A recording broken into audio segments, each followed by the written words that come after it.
The rain outside Adrian Blackwell's glass tower turned the city into a blur of silver and shadow. Inside the boardroom, tension crackled like static. The room was silent except for the tapping of his lawyer's pen against a polished table. Adrian sat at the head, posture rigid, jaw tight, eyes colder than the marble that lined the floor. The headlines flashing across the news screens behind him showed his name over and over. Blackwell Industries rocked by scandal, stock plummets, CEO under pressure to resign. He didn't blink once. They wanted fear. They would get strategy. His attorney leaned forward. The board wants reassurance, Adrian. Investors need to see stability, family, legacy. He didn't speak. The lawyer cleared his throat and added softly, "A marriage, just for optics. A respectable wife will calm the markets." Adrian's gaze shifted to the rain streaking down the window. A wife. Another contract to sign. Another mask to wear. He had made a career out of control, built an empire, out of silence, and taught himself long ago that love was the weakest currency of all.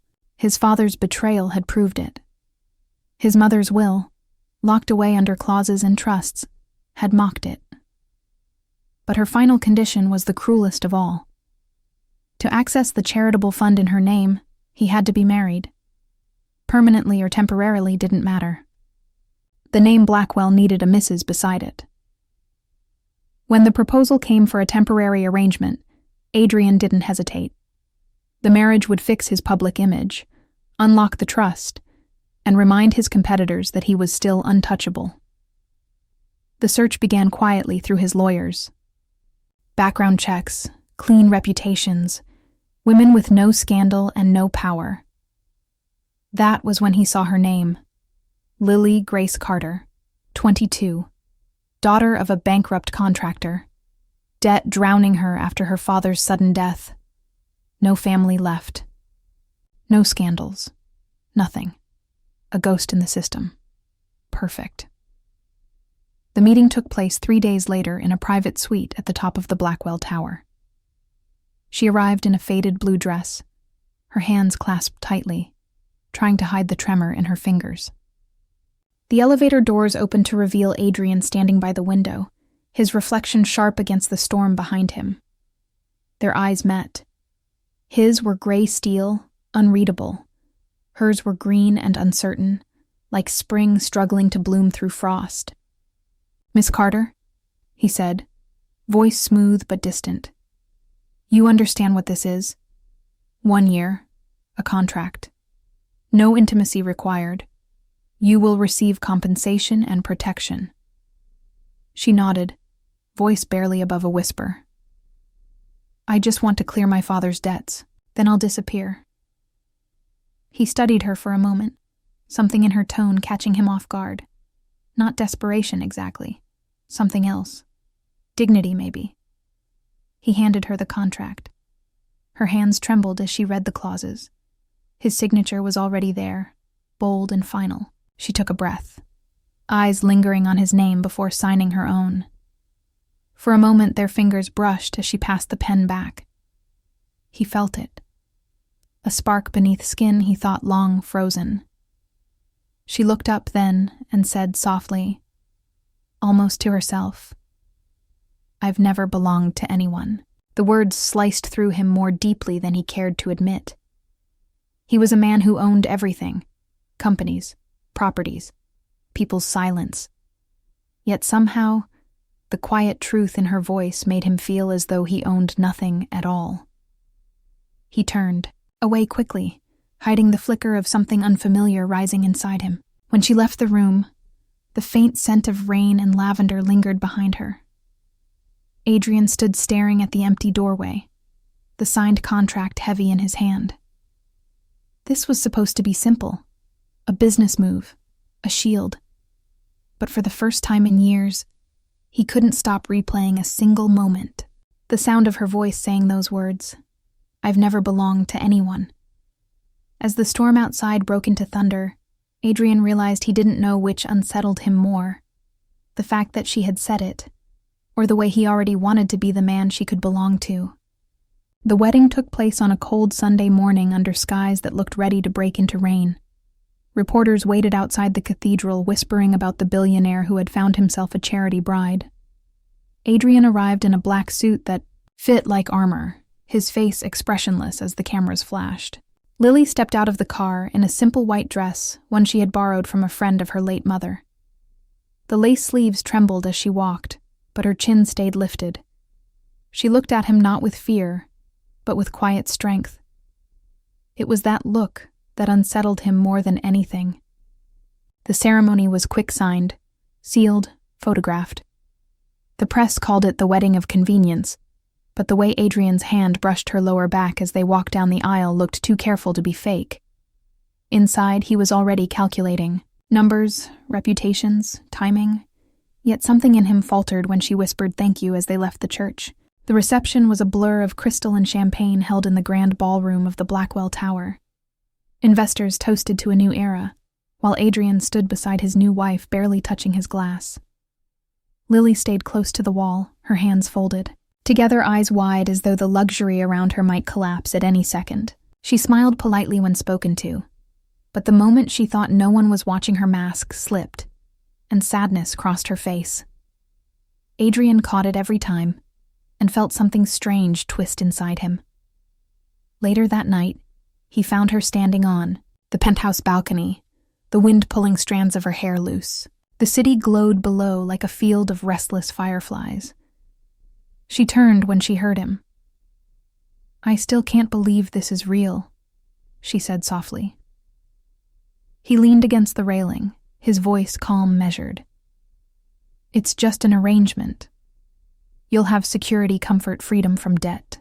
That's all it needs to be." She nodded, but he saw her throat tighten as she whispered, "I know. But it still feels like standing in someone else's life." He didn't respond because her words echoed a truth he didn't want to face. He too felt like a stranger in his own life, surrounded by glass and gold but utterly empty. When she shivered, he removed his jacket and draped it over her shoulders. Her eyes widened at the unexpected gentleness. "Thank you," she said, barely audible. The next morning, headlines splashed across the news. "The Ice King melts," the caption read. Photos showed him helping his bride into the car, one hand on her back, his expression softer than anyone had ever seen. Victoria Hale, his chief financial officer and former lover, stared at the image from her office, lips tightening. She had orchestrated this marriage thinking she could control the outcome. Now, jealousy burned like acid. While Lily explored the penthouse alone, discovering rooms filled with cold art and sterile beauty, Adrian was in a meeting downstairs when an encrypted message appeared on his private screen. It was a single sentence from an unknown sender. "She's not who you think she is." Attached was an old photograph of two women standing together in a hospital garden, one of them unmistakably his mother, and the other looking hauntingly like Lily. For a long time he stared at the picture, his heart beating faster than he wanted to admit. He tried to convince himself it was coincidence, but the resemblance was undeniable. When he returned home that evening, Lily greeted him with a small, hesitant smile, and something inside him shifted again. He told himself it was curiosity, but it felt too much like fear. He poured a drink, trying to drown the image from his mind, but her voice from the balcony echoed through him like a promise and a warning. "I've never belonged to anyone." Outside, lightning lit the skyline and thunder rolled over the city. In that sound, he felt something waking that he could no longer control, a question that refused to leave his mind. Who exactly had he married? Days passed like whispers through glass, the rhythm of a marriage that looked perfect from a distance but felt built on ice. Lily moved through the penthouse quietly, learning where silence spoke louder than words. She painted in the small sunroom overlooking the city, filling blank canvases with colors she wished she could feel. Adrian watched her sometimes from the doorway, never announcing his presence, just studying the strange piece she carried with her as though she had built it to survive a storm. The board loved the image of their marriage stocks, climbed again, and the media called them a power couple. But in private, something dangerous began to grow inside Adrian. He caught himself thinking about her voice, her hands, her laugh when she forgot to hide it. He told himself it was curiosity, yet it felt heavier each day. One evening he returned late from a meeting, finding her asleep on the couch, the television still glowing softly. A half-finished cup of tea rested on the table beside her. She looked fragile, and yet there was a quiet strength in the way she breathed, steady and calm. He reached to remove the blanket from the armrest and cover her, but stopped halfway when she murmured his name in her sleep. The sound cut through him like fire and mercy all at once.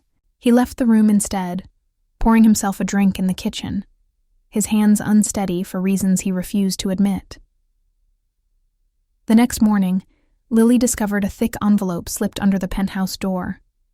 No sender, no seal, just her name written in neat block letters. Inside were photocopies of old medical documents signed by a woman named Eleanor Carter, her mother. Lily froze, her pulse loud in her ears.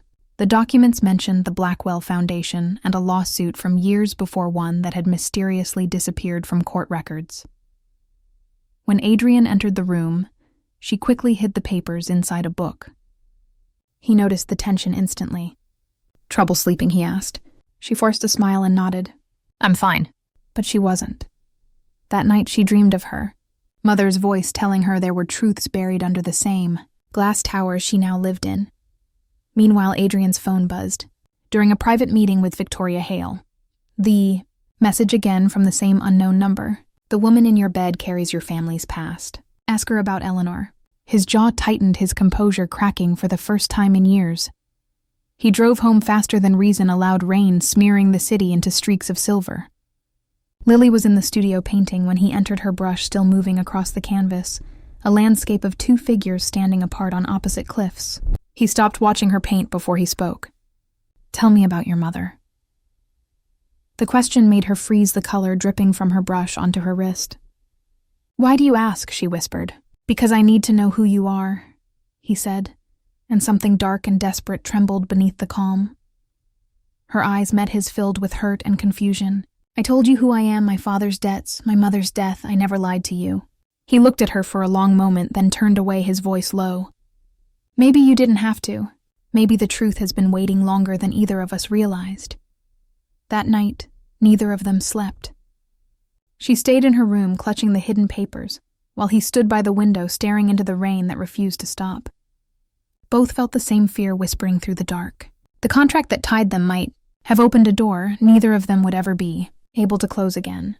Morning light spilled through the glass walls of the penthouse painting, everything in pale gold, but the air between Adrian and Lily was frozen. He stood by the window, dressed in a black suit, perfectly pressed, while she sat at the dining table, her untouched breakfast growing cold. Neither spoke for a long time, the silence heavier than any argument could have been. When Adrian finally turned to face her, his eyes were sharp, calculating, but beneath that control, something restless stirred. "I had investigators run a background check," he said calmly, as if announcing the weather. "There are records connecting your mother to my family long before you were born." Lily's breath caught in her throat. "My mother was a nurse," she whispered after a moment. "She worked everywhere trying to raise me alone." "That doesn't make us enemies." His jaw tightened. "It might if her work destroyed my mother's reputation." Lily stood her chair, scraping the marble floor. "You think my mother hurt yours? You think that's why you married me?" Adrian didn't answer, and his silence was enough to wound. She turned away, hiding the tears that stung her eyes. "This was never about saving me, was it? It was about saving yourself." He wanted to tell her that wasn't true, that the idea of her being connected to the scandal terrified him because he already cared too much. But before he could speak, his phone rang, breaking the fragile space between them. Victoria's voice came through, crisp and cool. "Adrian, there's been a breach in the Foundation archives. Someone's been accessing restricted files on your mother's trust." He looked up at Lily, his mind spinning. He remembered the documents she had hidden the night before, and a sharp ache ran through him. When he arrived at the office an hour later, the security footage confirmed his worst suspicion. The file room door had been opened using his wife's clearance. He stared at the screen, the timestamp clear. 1:32 in the morning. The image was blurry, but the outline of her frame unmistakable. Victoria watched him closely, her tone soft but poisonous. "I told you she was not what she seems." By the time Adrian returned home, the sun had set. Lily was standing by the window, her reflection pale against the storm that rolled in. He said nothing at first, just watched her shoulders rise and fall with uneven breaths. "You went into the Foundation archives," he finally said. She turned, meeting his eyes with quiet defiance. "I needed to know the truth. About your mother, about mine, about why we were pulled together like this. I didn't steal anything. I just read what the world tried to erase." Lightning split the sky, flooding the room with harsh white light. He stepped closer, unable to contain the conflict inside him. "What did you find?" he demanded. Her voice trembled, but she held his gaze. "That your father ruined my mother's career to protect his own lies. That your mother's trust fund was built on the settlement my mother never received." The words hit like thunder, shaking everything he believed about his family, his legacy, his control. For a long moment he couldn't speak. Then something inside him cracked the wall he had built for years, collapsing. "You think I knew any of that?" he asked quietly. She shook her head, tears streaming down her cheeks. "I think you're trapped in it just like I am." He reached for her before he could stop himself, his hands trembling as they cupped her face. For the first time, his voice broke. "I didn't marry you to use you, Lily. I married you because somewhere between contracts and chaos, I started needing you." She stared at him, torn between fury and forgiveness. "Then why does it still feel like a lie?" she whispered. Outside, thunder rolled across the sky as rain began to fall hard against the glass. Adrian lowered his forehead to hers, his voice raw. "Because everything in my life is built on lies. But you're the only thing that ever felt real." The storm raged around them, washing the city clean. But inside the penthouse, two hearts stood in the ruins of everything they thought they knew. And neither of them realized that while they clung to each other in that fragile peace, a shadow was already moving against them, someone who had been waiting for the perfect moment to strike. The days after the storm felt like standing on the edge of a fault line waiting for the ground to split. Adrian threw himself into work, trying to repair what the revelations had broken, while Lily stayed in the penthouse, moving like a ghost through rooms that no longer felt like home. The truth about their mothers hung between them like invisible glass, fragile and sharp. Every conversation ended too soon. Every silence stretched too long. Yet even in distance, their connection deepened as if pain had tied them closer instead of tearing them apart. One night, Adrian returned home late, the rain still clinging to his coat. He found her in the art room, surrounded by unfinished canvases, her hands covered in paint, her face streaked with tears. He had never seen her cry before, not like this quiet, trembling grief that came from someplace far beyond anger. He crossed the room slowly, stopping just behind her. "You said you wanted the truth," he said, his voice low and unsteady. "I found it." She turned, her eyes red but steady. "Tell me." He held out a file, thin and aged. Inside were photos of their parents laughing together in a hospital courtyard. The handwriting on the back made her breath catch. "Eleanor and Claire, best friends forever." Lily looked up at him, confusion clouding her face. "They were friends, not enemies." He nodded. "My father lied to everyone, including me. He blamed your mother for my mother's breakdown to hide his affair. The scandal wasn't her fault." The weight of his words broke her. She pressed a hand to her mouth and began to cry again. But this time he pulled her into his arms. She didn't resist. For a long moment they just held each other, breathing through the wreckage of everything that had come before. He whispered against her hair, "I wanted to hate you when I found those files, but I couldn't. I never could." She looked up, her tears catching the city lights, and said softly, "Then stop pretending you don't feel what we both already know." Their lips met like an accident, too sudden to stop, too real to deny. The kiss began as an apology, and deepened into something raw and desperate, years of restraint breaking apart in seconds. When he lifted her into his arms, she clung to him like she had been waiting all her life for this one impossible moment. Later, when the city outside went silent, they lay tangled in sheets in stormlight. For the first time, there were no lies between them, only breath and truth. But peace never lasts long for people born into power. The next morning, the penthouse was filled with noise, the doorbell, the phone, the sharp click of heels. Victoria Hale entered without waiting to be invited, her smile too polished, her tone too sweet. "Good morning, Mrs. Blackwell," she said, turning to Lily with mock affection. "I just came to congratulate you on your brilliant performance." Adrian stiffened his expression, freezing into that controlled mask she knew too well. "What do you want, Victoria?" She set a tablet on the table, pressing play. The screen flickered to life, showing photos taken the night before, intimate moments between him and Lily. Her voice dripped poison. "Imagine what the board will say when they realize you broke the no intimacy clause in your own contract." Lily's face went pale. "You followed us," she whispered. Victoria smiled. "Followed is such an ugly word. Observed, perhaps. I'm sure investors will love knowing their disciplined CEO was undone by a poor girl with a tragic story." Adrian stepped forward, his tone quiet but lethal. "You'll destroy yourself before you destroy her." Victoria tilted her head, unbothered. "Maybe. But at least I'll take your empire with me." When she left the room, silence filled the space again, heavy and suffocating. Adrian looked at Lily, her eyes wide with fear. "The contract clause," she whispered, "it could void the marriage, could take everything from you." He took her hands, his grip firm. "Then let it. I've lost money before I can make it again. What I can't replace is you." That night, as the storm returned outside, Adrian locked his office door and opened an encrypted message that had been waiting all day.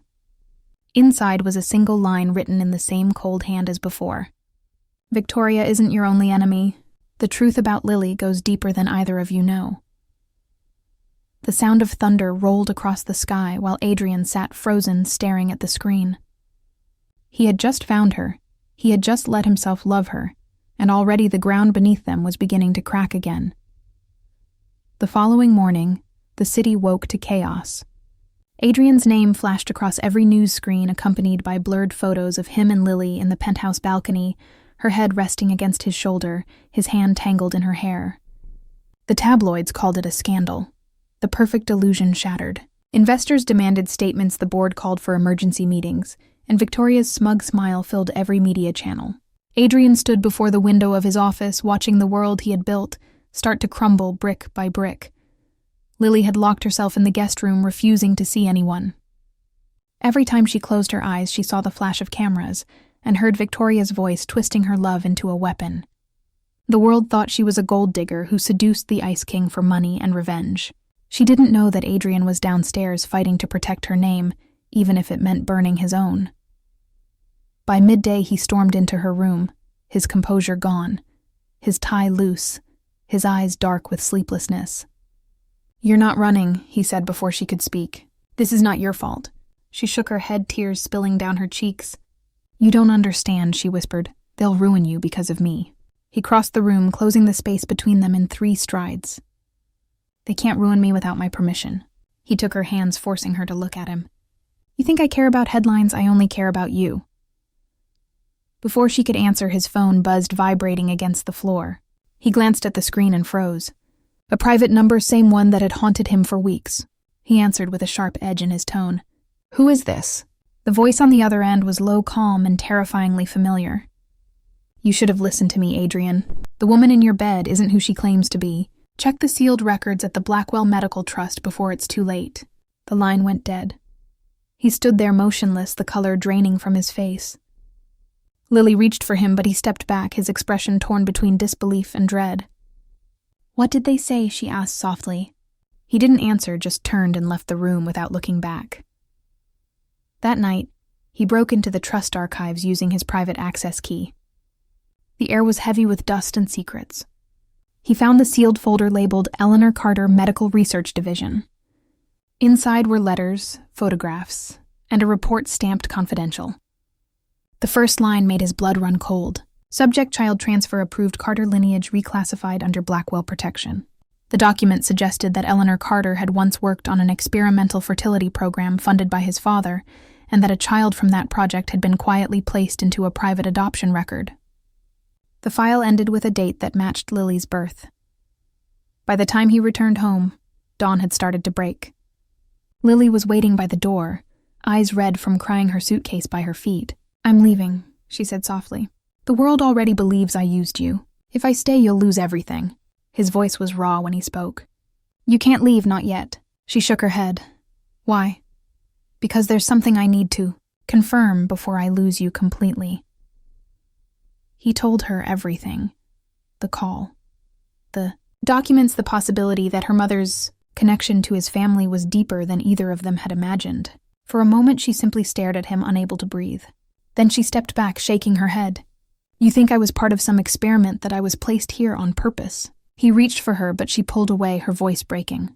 "Maybe you should ask yourself who's been manipulating both of us." Before he could respond, the doorbell rang, sharp and urgent. Nathan Cole, his head of security, stood there, his face pale. "Sir, you need to see this," he said, holding up a tablet. A new video had gone viral, showing Adrian's father years ago confessing to hidden medical trials under the Carter Foundation name. Behind him in the footage, a blurred figure of a woman appeared, her posture unmistakable, her hand resting protectively over a pregnant belly. Lily gasped, the sound barely a whisper. "That's my mother." Adrian's eyes darkened as realization struck like lightning. Someone wanted this truth uncovered now, deliberately timed to destroy them both. He looked at Lily, his voice rough but steady. "Whoever is behind this knows our every move. They want us to fall apart before we find the real truth." She met his gaze, trembling but resolute. "Then we won't fall apart," she said quietly. "We'll find it together." Outside, the first light of dawn bled into the skyline, casting long shadows across the floor. Adrian reached for her hand, holding it tight, as if anchoring himself to the only real thing left in his world. Somewhere deep within the maze of power and lies, someone was watching, smiling, waiting for the moment when love and truth would finally collide. Night settled over the city like a warning. The skyscrapers glowed against a dark sky, but the penthouse felt colder than glass. Adrian sat alone in his study, the folder spread open before him. The evidence about Lily's mother twisted every memory, every glance, every word they had ever shared. Yet something about the file felt too clean, too deliberate, as if someone wanted him to see it. When the elevator chimed, he knew it was her before she even spoke. Lily stepped inside, eyes red but steady. "I went to my mother's old apartment," she said softly. "Someone had broken in before me. Files gone, photos missing. Whoever is doing this doesn't want either of us finding the truth." Adrian rose from the chair, his expression hard. "We're not waiting for them to strike again. We end this tonight." He called Nathan, ordering a full trace of every encrypted message he had received since the wedding. The results came within the hour. The signals were masked through Blackwell Industries' internal servers. The betrayal was inside the company. Victoria Hale's name flashed on the screen. Lily's stomach tightened. She did this. She started everything. Adrian's voice was low, almost dangerous. "No, she's just the hand someone else is using. There's another name in those files, one my father buried deeper than the rest. Dr. Malcolm Carter, head of the fertility program."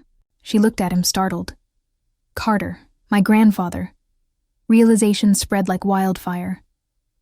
This wasn't random at all. Their families had been bound together long before they were born, by the same research, the same betrayal. The truth was hidden in the old Blackwell laboratory, sealed since the investigation years ago. "That's where we'll find what really happened," Adrian said. The drive through the storm was silent, except for thunder cracking above the highway. When they reached the abandoned facility, the gates hung open as if waiting for them. Security lights flickered weakly against the rain. Inside the halls smelled of metal and dust, the ghosts of forgotten experiments whispering from every shadow. They reached the records room. Rows of cabinets stood like soldiers guarding secrets. Lily searched the drawers while Adrian forced open the old safe in the corner. Papers spilled across the floor, yellowed and brittle. She froze when she found a photograph buried beneath medical reports.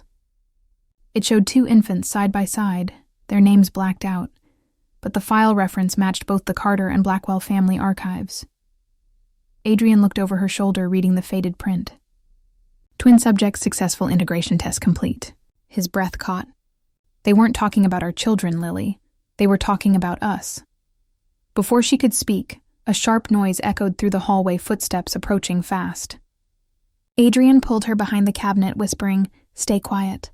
The door opened and a flashlight swept across the room. Victoria's voice cut through the dark, cold and sharp. "You were never supposed to find this," she hissed. The plan was to destroy the evidence, not walk into it. She aimed a small pistol at the safe, her hands shaking. "You ruined everything, Adrian. The company, the future, the research." He stepped from behind the cabinet slowly, his tone like steel. "You were never building a future, Victoria. You were buying one." Lily tried to move, but Victoria's finger tightened on the trigger. The shot rang out loud in the hollow corridor. Adrian shoved Lily down as the bullet tore through a stack of files, sending paper flying like snow. Nathan's voice shouted from the entrance, seconds later his security team rushing in. Victoria dropped the gun, her eyes wide with disbelief. "It was supposed to save us," she whispered before they dragged her away. When the noise finally died, Adrian turned to Lily, helping her up, his hands trembling. She looked at him, tears mixing with rain. "If what we found is true," she whispered, "then our lives were designed by someone else's ambition." He cupped her face, his voice quiet but full of conviction. "Maybe they created the beginning, but not the ending. That part belongs to us." Outside, the storm broke open, washing the night clean. They stood together under the rain, the truth heavy between them. But for the first time, they were not afraid. Somewhere behind the clouds, the first light of dawn was waiting, and with it the promise that love, even born in the shadow of lies, could still rewrite destiny. The city felt different after the night at the laboratory, as though the truth they had uncovered had tilted its rhythm. The sky hung low and gray, heavy with more than rain. Lily couldn't shake the feeling that someone was watching them even in daylight. Every sound echoed too long, every shadow stretched too far. Adrian had tightened security at the penthouse, but even his calm precision could not mask the tension in his eyes. By dawn, he had already made calls to legal teams, auditors, investigators, anyone who could help trace the connections between the Carter research and the Blackwell fortune. Each call ended the same way, with hesitation and silence. Someone was paying people to stay quiet. Someone with more power than either of them had imagined. While Adrian fought from the inside, Lily searched from the outside, following the paper trail through hospitals and abandoned offices, her mother's name appearing and disappearing like smoke.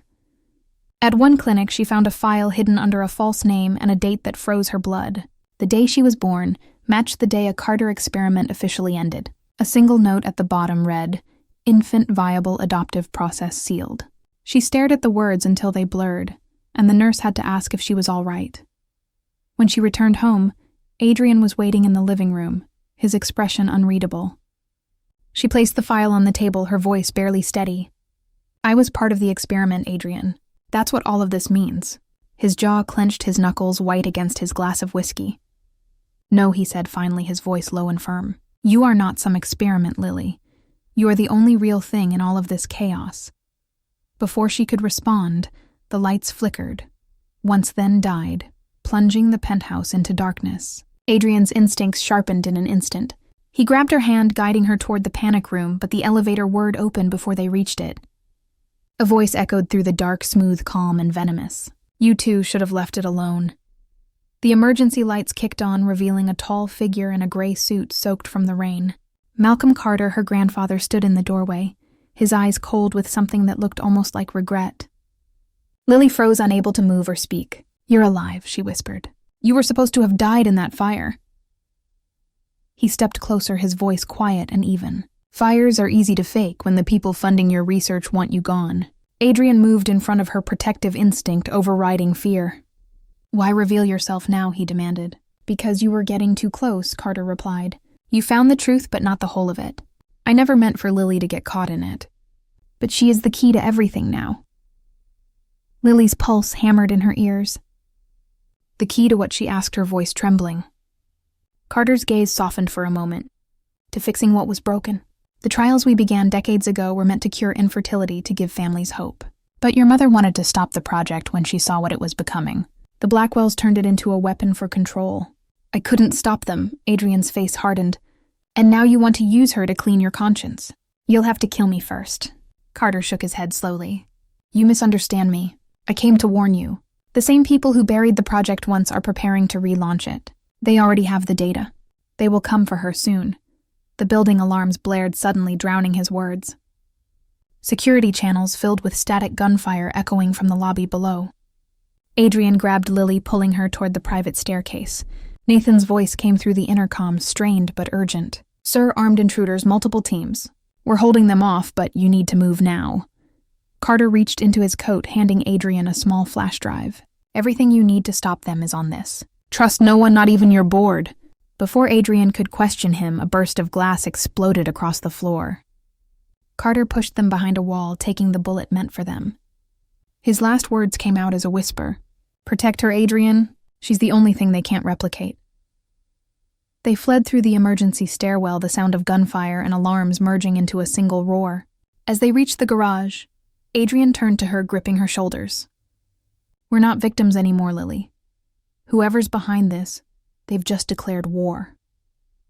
Outside, the rain poured harder, blurring the lights of the city. Lily clutched the flash drive close to her chest, knowing that inside it lay the power to either end everything or expose every secret the world had tried to bury. Somewhere deep within her, the fear began to shift into something stronger. For the first time, she wasn't just surviving, she was fighting back. The safe house was hidden miles beyond the city, deep in the mountains where fog rolled over the roads like breath. Adrian's security team had scattered the moment they arrived, splitting into decoy cars to mislead the attackers. Inside the old stone house, Lily sat beside the fire, her hair still damp from the storm, the flash drive clenched in her hand like a weapon. Adrian stood at the window, his silhouette sharp against the moonlight, his phone glowing with coded messages that offered no comfort. For hours they said nothing. The quiet felt like an ocean between them until Lily finally broke it. "He died saving us," she whispered, thinking of her grandfather's last words. Adrian turned from the window, his voice rough. "He gave us a way to end this. But what's on that drive could destroy more than just the people hunting us. It could collapse the entire Blackwell empire." She met his gaze steady despite the fear in her chest.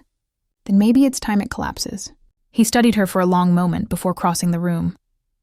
"You've changed," he said softly. "You used to look at me like I was the storm. Now you look like you're ready to walk through it." She didn't smile, but her voice was calm. "Maybe I finally understand what I'm fighting for." Before he could reply, the lights flickered once, then cut out completely. The old generator had been sabotaged. A low hum filled the silence, followed by a voice through a speaker somewhere in the shadows. How touching. The Ice King and his perfect bride hiding from ghosts. Adrian moved instantly, pulling Lily behind the heavy wooden desk, his weapon drawn. "Who are you?" he shouted into the darkness. The answer came with a laugh, low and familiar. "You already know." Victoria Hale stepped from the shadows, her clothes wet her eyes, bright with something unhinged. "You took everything from me, Adrian. The company, the future, the power. And for what? For her." She raised a small remote between her fingers. "One press and every secret your father buried will stream live to the world. The experiments, the manipulation, the lies. You'll be finished." Lily stepped forward before Adrian could stop her, her voice steady. "You think exposing him will fix what you lost, but you're still fighting for the same thing he was: control." Victoria's smile faltered.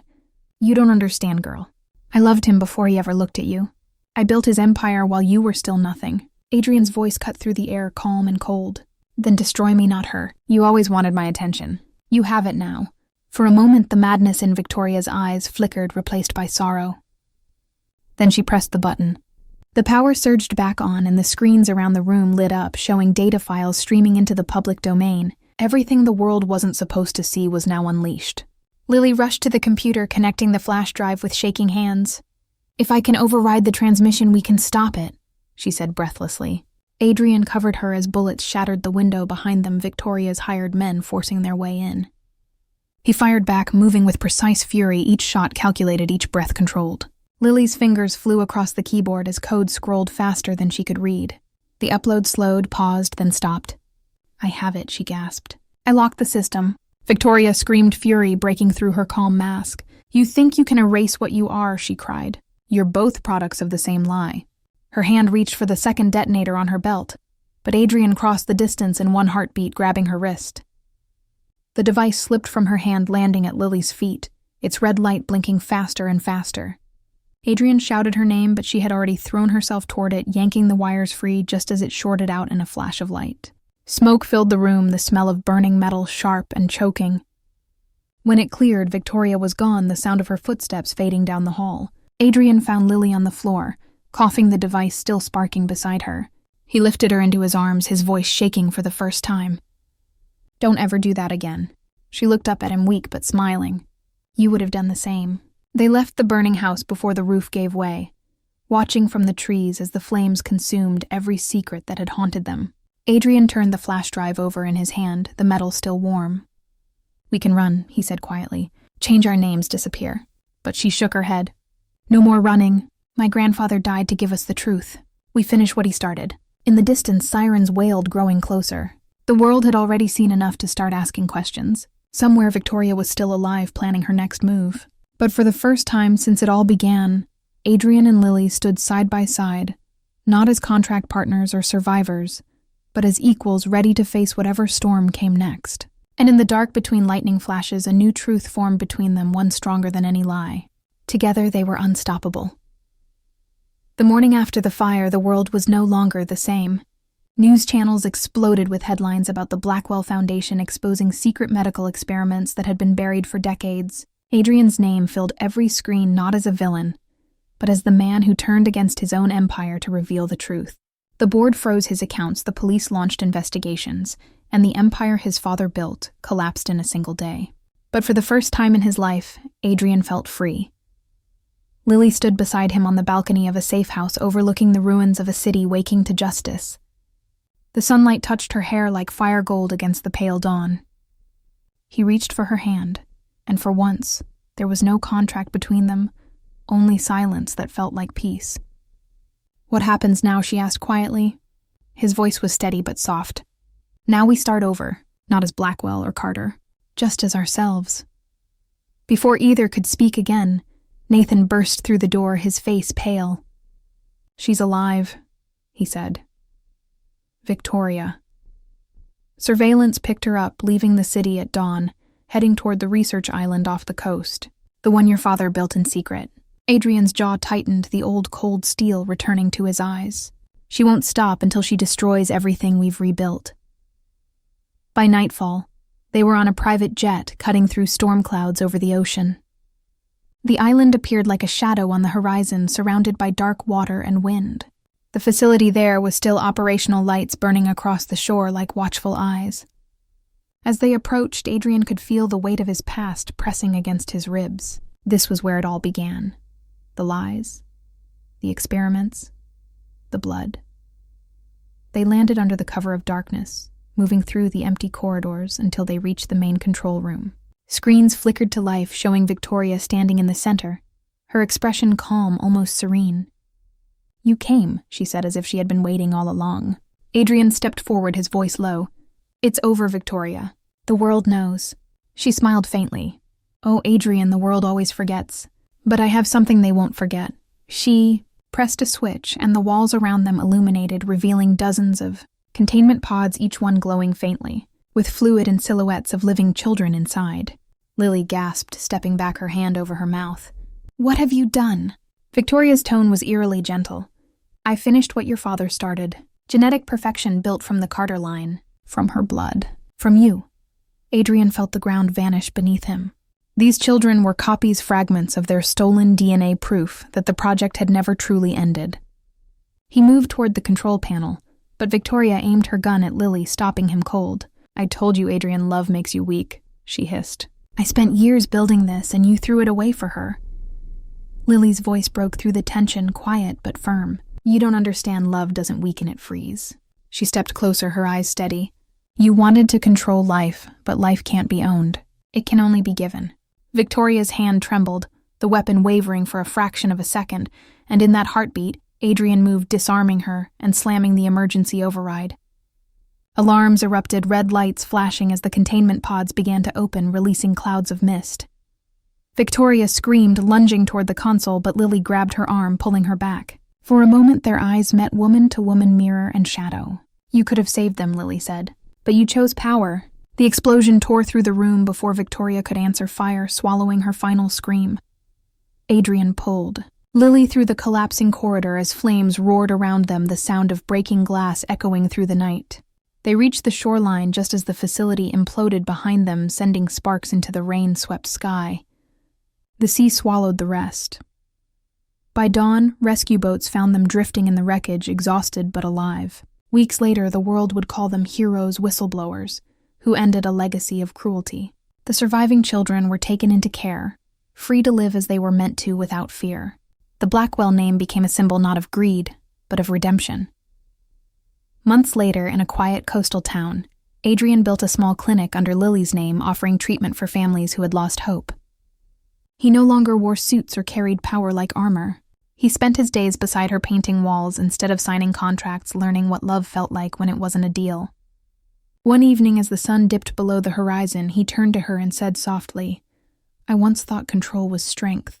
Now I know strength is letting go." Lily smiled, her hand resting over his.